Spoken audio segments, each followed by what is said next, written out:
हर हर महादेव दोस्तों, जय श्री केदारनाथ जी की यात्रा में आप सभी का स्वागत है।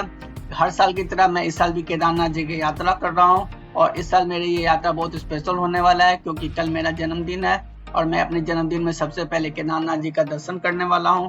इस वीडियो में मैं आपको केदारनाथ जी के रिलेटेड हर एक इन्फॉर्मेशन बताऊंगा कि आप कैसे यात्रा कर सकते हो, क्या खर्चा आने वाला है, क्या दर्शन करने का प्रोसेस है। हर एक छोटी बड़ी डिटेल मैं आपको इस वीडियो में बताऊंगा, तो पूरी वीडियो जरूर देखना दोस्तों।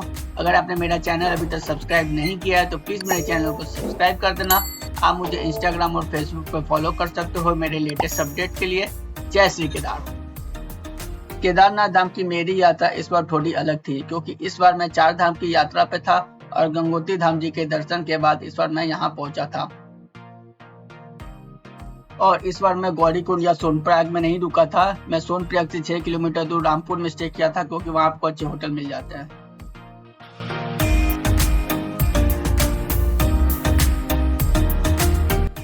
रामपुर में मैं इसी होटल में स्टे किया था। मैं आपको अंदर से दिखाता हूँ।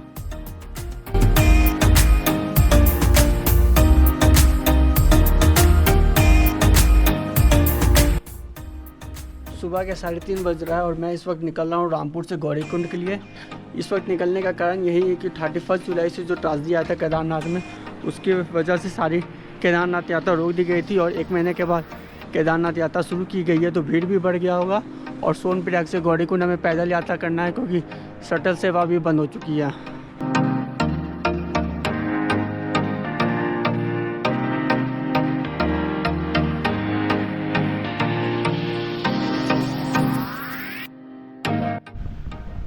सुबह के हो रहे हैं 3:45 और इस वक्त मैं पहुंच चुका हूं सोनप्रयाग और मैं यहां से पैदल यात्रा कर रहा हूं गौरीकुंड तक। जहां तक मुझे अगर शटल मिल जाता है तो फिर मैं आगे शटल से जाऊंगा, अगर शटल नहीं मिलेगा तो पैदल यात्रा करूंगा गौरीकुंड।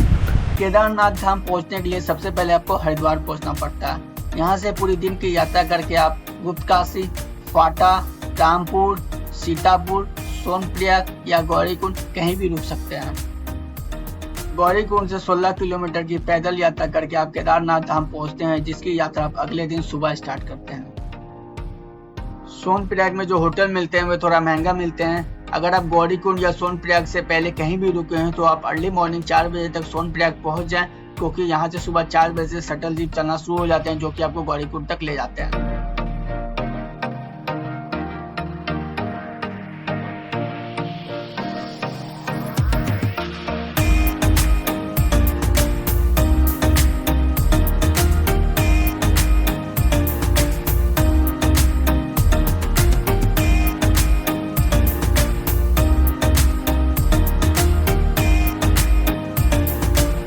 केदारनाथ धाम की यात्रा हो या फिर 4 धाम की कोई भी यात्रा, आपको यात्रा से पहले रजिस्ट्रेशन कराना पड़ता है, जो कि आप इस वेबसाइट के थ्रू अपना रजिस्ट्रेशन करा सकते हैं। इस वेबसाइट का लिंक मैंने डिस्क्रिप्शन बॉक्स में भी दे दिया है।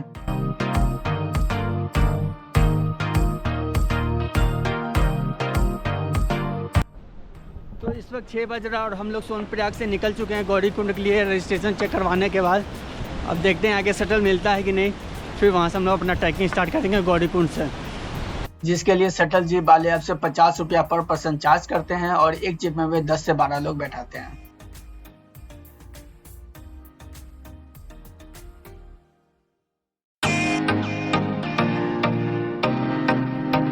पहले आपको ये ब्रिज क्रॉस करते ही शटल सेवा की सुविधा मिल जाती थी, पर जो 31 जुलाई को जो लैंडस्लाइड आया जिसकी वजह से सोनप्रयाग से गौरीकुंड का रास्ता पूरी तरह से खत्म हो गया है, तो आपको ये पैचेज पार करने के बाद ही मिलता है शटल सेवा।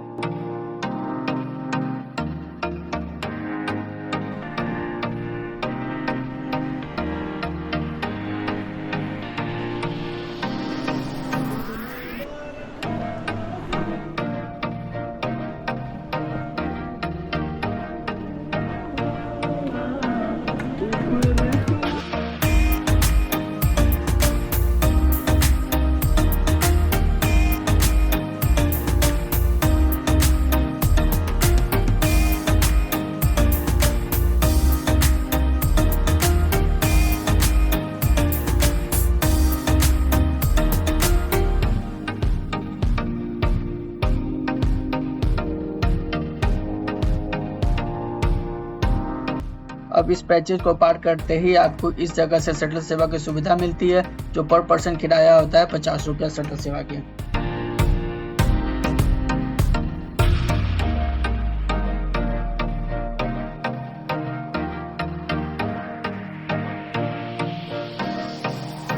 तो गौरीकुंड का पहला पड़ाव गौरी मंदिर में दर्शन कर लिया। यहाँ पे जो गौरीकुंड था जहाँ पे लोग स्नान करके जाते थे आगे दर्शन करने महादेव के लिए, तो वो कुंड त्रासदी में पूरी तरह बह गया है, तो कुंड अब है नहीं जो हम लोग दिखा सकते हैं आपको।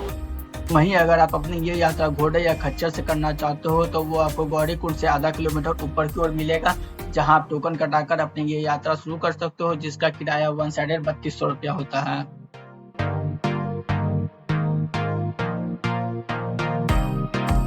और जैसे जैसे आप ऊपर की ओर चढ़ाई करोगे खाने पीने की हर एक वस्तु आपको महंगी होती जाएगी, क्योंकि यहाँ पे घोड़े खच्चरों द्वारा सामान ऊपर ढोकर लाया जाता है, जिसमें काफी खर्चा होता है।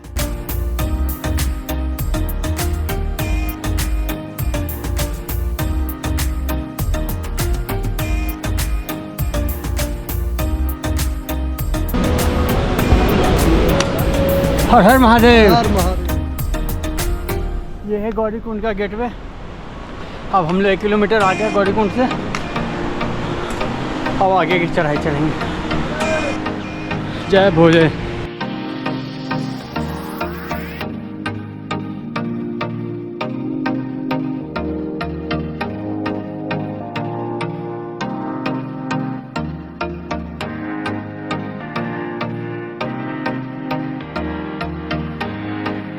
अगर आप पालकी या पिट्ठू से केदारनाथ जी की यात्रा करना चाहते हो तो ये आपको गौरीकुंड से ही मिल जाएगी, जो कि आप यहाँ के काउंटर से टोकन लेकर अपनी यात्रा शुरू कर सकते हो। पर अगर आप मई या जून के महीने में ये यात्रा करते हो तो आपको इस काउंटर पर लंबी लाइन में वेट करना पड़ सकता है।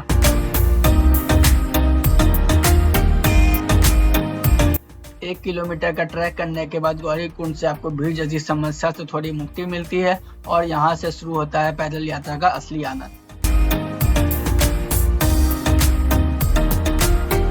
और इस यात्रा की शुरुआत अप्रैल या मई महीने में अक्षय तृतीया के दिन से शुरू होती है, जो कि अक्टूबर नवंबर के महीने में भाई दूज के दिन तक चलती है। यहाँ का कपाट पूरे 6 महीने तक खुला रहता है, तो आप इस 6 महीने के बीच कभी भी यहाँ का दर्शन कर सकते हैं। मई और जून के महीने में यहाँ पर आपको काफी भीड़ देखने को मिलती है।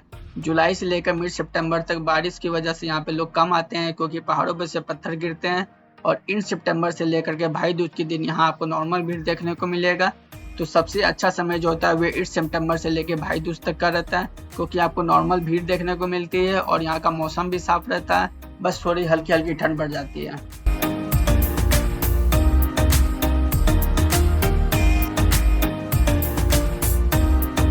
और गौरीकुंड से 3.5 किलोमीटर का ट्रैक करने के बाद आता है भैरव जी का चिरवासा भैरव मंदिर।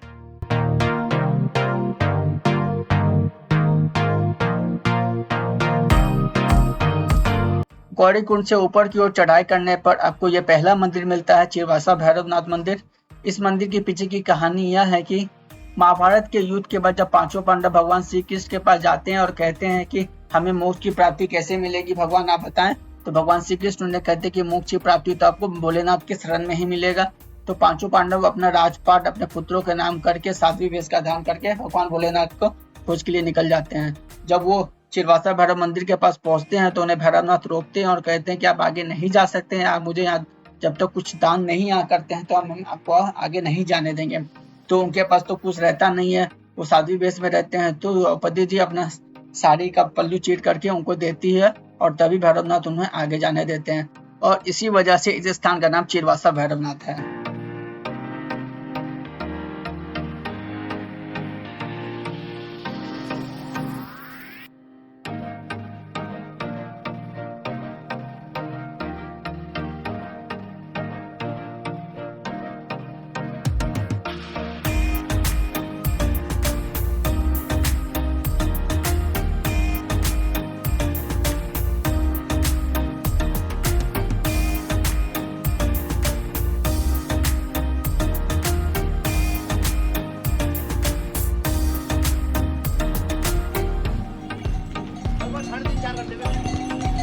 हर महादेव, हर हर महादेव, हर हर महादेव।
रास्ता जी पहले बहुत अच्छा था, नीचे से हम लोग जाते थे यहाँ से और आप देख सकते हो ये लैंडस्लाइड में ये भी रास्ता ख़त्म हो चुका है। अब अपने को ऊपर से होके जाना पड़ेगा।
गौरीकुंड से 6 किलोमीटर का ट्रैक करने के बाद आप पहुंचते हो भीमबली, जहां से आपको सारा ओपन व्यू दिखने लगता है और असली चढ़ाई यहां से शुरू होती है केदारनाथ जी तक का। तो अब शुरू होगा यहाँ से, ऐसे करते हुए जाना है, ऐसे फिर ऊपर ऐसे करते हुए और ऐसे उधर निकल जाना है वहाँ तक। अगर आप आगे और नहीं चल सकते हो तो गौरीकुंड के बाद यहाँ भीमबली में पहला घोड़े खच्चर का पड़ाव पड़ता है, तो आप यहाँ से भी घोड़े खच्चर करके केदारनाथ जी तक जा सकते हो।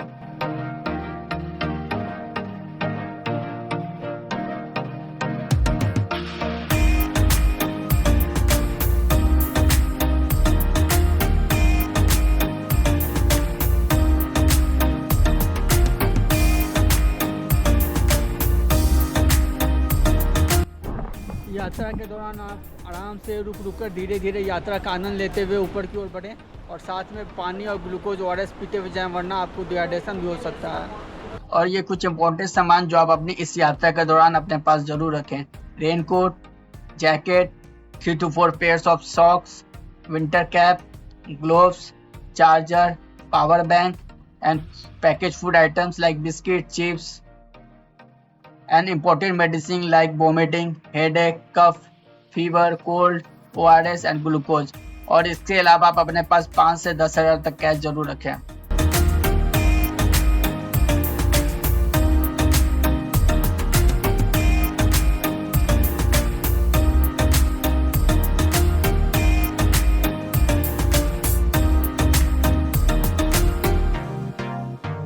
और इस पूरी यात्रा के दौरान आपको हर पल मौसम बदलता दिखेगा। कहीं बहुत तेज धूप मिलेगा तो कहीं बहुत बारिश।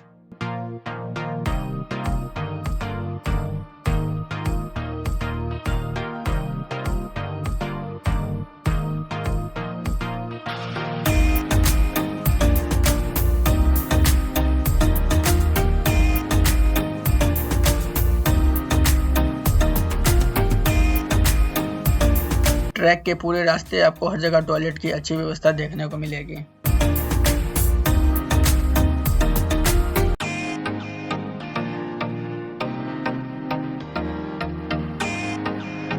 अगर आप घोड़े या खच्चर से जाते हो तो वो आपको 2 किलोमीटर पहले केदारनाथ धाम से उतार देंगे और पालकी से भी 1-1.5 किलोमीटर पहले ही उतार देंगे। वहीं अगर आप पिट्ठू से जाते हो तो वो आपको मंदिर तक ले जाते हैं।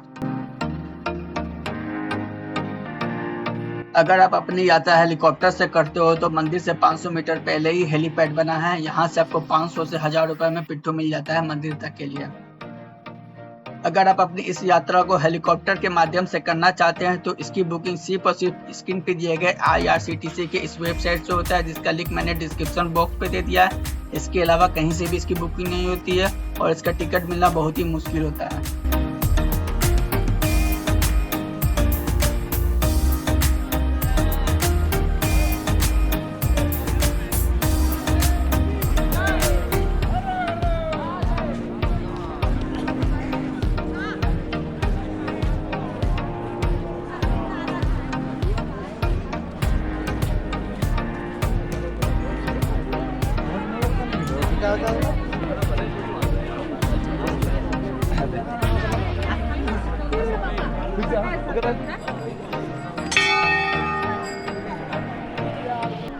सुबह 6 बजे गौरीकुंड से 22 किलोमीटर का ट्रैक करके मैं पहुंच चुका हूं इस समय केदारनाथ धाम।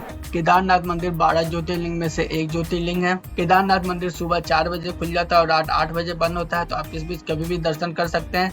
अगर आप गर्भगृह में दर्शन करना चाहते हैं तो गर्भगृह का दर्शन करने के लिए सुबह 4 बजे से लेकर दोपहर 12 बजे तक दर्शन कर सकते हैं। इसके अलावा आप VIP दर्शन भी कर सकते हैं, जिसका कॉस्ट 2 लोगों का 3200 आता है। अगर आप उनसे रिक्वेस्ट करोगे तो वो थोड़ा सा कम भी कर देते हैं।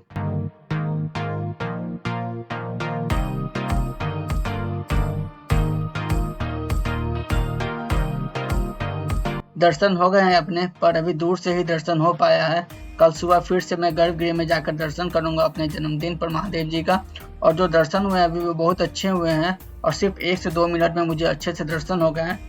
आप जैसे ही मंदिर अंदर जाते हो सबसे पहले आपको द्रौपदी जी, लक्ष्मी नारायण जी, अर्जुन जी, युधिष्ठिर जी, नकुल और सहदेव जी का मूर्ति देखने को मिलेगा और इन सब के बीच में हमारे महादेव जी विराजमान है और ठीक महादेव के सामने नंदी महाराज जी विराजमान है।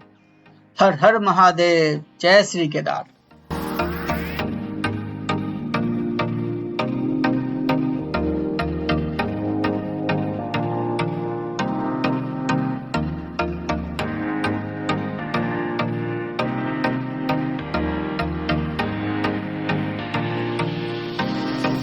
और अब बस कुछ ही देर में शयन आरती होने वाला है केदारनाथ बाबा का, जो कि हर रोज शाम को 7:30 से 8 बजे के बीच होता है।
करने, क्योंकि बिना काल भैरव बाबा के दर्शन किए आपका केदारनाथ का दर्शन पूर्ण नहीं होता।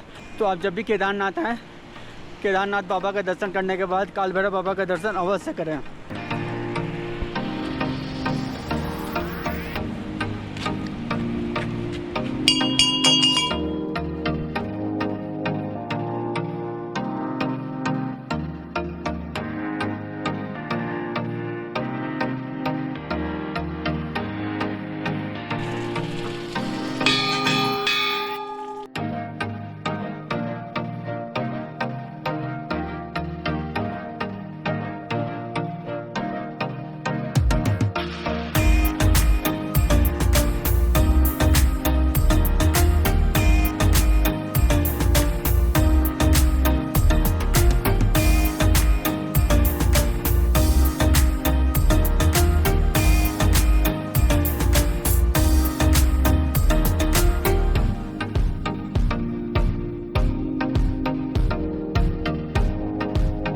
और यहाँ ऊपर भैरवनाथ मंदिर से आप पूरा खूबसूरत केदार वैली भी देख सकते हैं।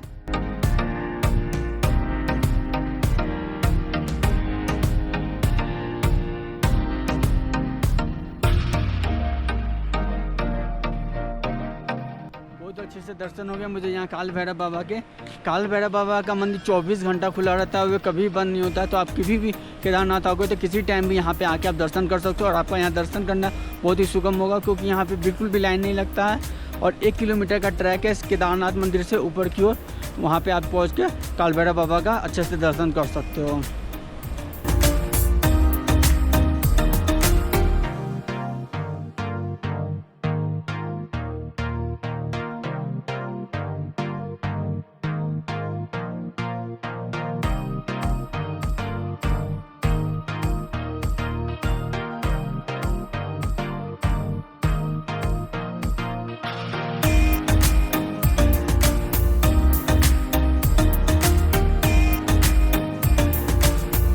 केदारनाथ मंदिर के पास ही रेतसकुंड नाम का भी एक जगह है, और यहाँ पर भोलेनाथ जी का नाम लेने मात्र से ही बुलबुले उठने लगते हैं। जय भोलेनाथ।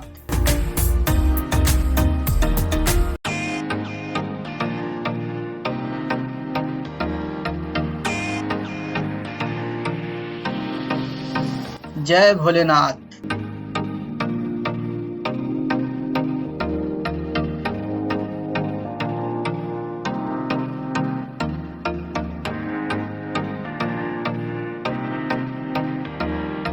इस पूरी यात्रा को बजट ट्रैवल 5 से 6 हज़ार में बस का प्रयोग करके कर सकते हैं। अगर आप अपनी इस यात्रा को 2 व्हीलर से करते हैं तो आपको 8 से 10 हज़ार तक का खर्चा भी आ सकता है। वहीं अगर आप अपनी इस यात्रा को कार के माध्यम से करते हैं तो 30 से 40 हज़ार पर पर्सन तक का खर्चा आ सकता है, जो कि सीजन के हिसाब से कम और ज़्यादा भी हो सकता है। अगर आप बजट ट्रैवल्स हैं या फिर 2 व्हीलर से ट्रिप कर रहे हैं तो आप पहला दिन हरिद्वार से सोनप्रयाग आएँ और गौरीकुंड में स्टे करें। दूसरा दिन आप 16 किलोमीटर का ट्रैक करके केदारनाथ धाम पहुँचे और केदारनाथ धाम में ही स्टे करें। तीसरा दिन आप ऊपर से नीचे आएँ और गुप्त काशी में जाकर के स्टे करें, और चौथा दिन आप गुप्त काशी से वापस हरिद्वार आएँ। अगर आप कार से ट्रैवल करते हैं तो आइटिनरी ऑलमोस्ट सेम रहेगा, सिर्फ आप गौरीकुंड में स्टे ना करके आप गुप्त काशी, फाटा या रामपुर में स्टे करते हैं। अगर आपको ये वीडियो पसंद आया तो वीडियो को लाइक एंड शेयर करना मत भूलिएगा। अगर आपने मेरा ये चैनल अभी तक सब्सक्राइब नहीं किया तो प्लीज़ मेरे चैनल को सब्सक्राइब कर देना। आप मुझे इंस्टाग्राम और फेसबुक पर फॉलो कर सकते हो मेरे लेटेस्ट अपडेट के लिए। हर हर महादेव, जय श्री केदार।